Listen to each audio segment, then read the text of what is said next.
নমস্কাৰ পুনৰ স্বাগতম জনাইছোঁ আপোনালোকক মোৰ ইউটিউব চেনেলৰ অন্য এটা ভিডিঅ'লৈ।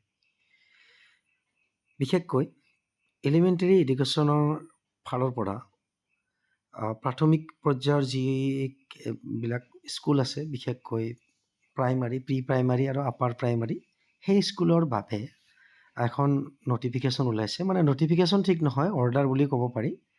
আমি সকলোৱে জানো অকল এলিমেণ্টেৰীতে নহয়, ছেকেণ্ডাৰীতো মানে শিক্ষা হেতুৰ উপস্থিতিটো বাধ্যতামূলক।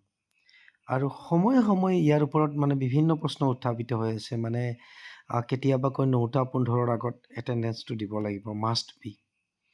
তাৰ পাছত ডিপাৰ্চাৰটো দিব লাগিব, ধৰক হাইস্কুলৰ ক্ষেত্ৰত 3:25 আৰু আপাৰ প্ৰাইমাৰী বা প্ৰাইমাৰী ক্ষেত্ৰত আপোনালোকে জানেই অলৰেডি এটাৰ পৰা আঢ়ৈটা, ঠিক তেনেকুৱা প্ৰাইমাৰীত এটা বজাত দিব আৰু আপাৰ প্ৰাইমাৰীত মানে 2:30 বজাত দিব।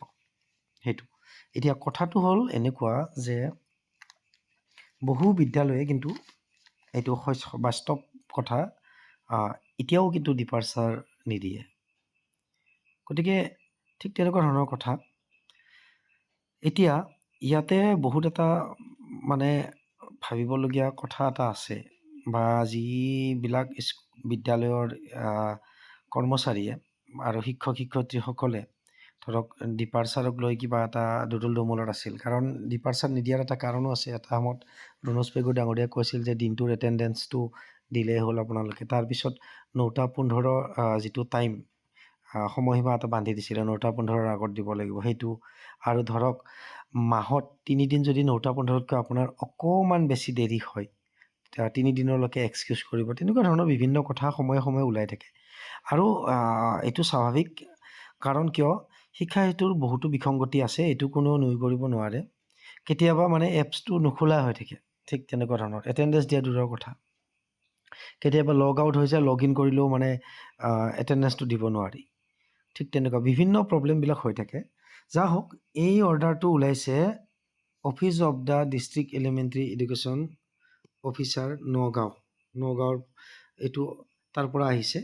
আৰু মই এইখন মানে এইকাৰণেই দিলোঁ, যিহেতু নগাঁও ডিষ্ট্ৰিক্টত অৰ্ডাৰটো ওলাইছে, গতিকে বাকীবিলাক ডিষ্ট্ৰিক্টত ওলাওঁতেও বেছি টাইম নালাগে। মই সেই ভাবিয়ে এইখন শ্বেয়াৰ কৰিলোঁ।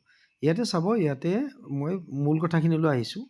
ইয়াতে দিছে যে প্ৰাইমাৰী আৰু প্ৰি প্ৰাইমাৰী স্কুলৰ শিক্ষক শিক্ষয়িত্ৰীসকলে 9 বজাৰ আগত পজিটিভলি তাৰমানে বিদ্যালয়ত উপস্থিত হ'ব লাগিব, সেই কথাটো কৈছে।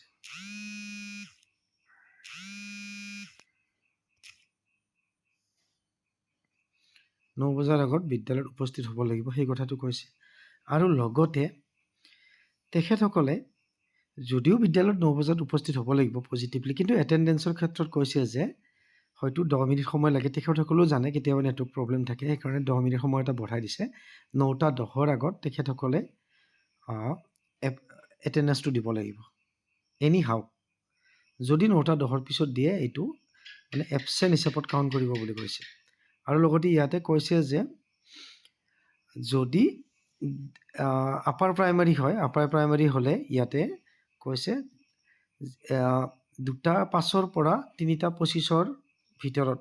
চাব, এক মিনিট, মই এইখিনি পঢ়ি আছোঁ।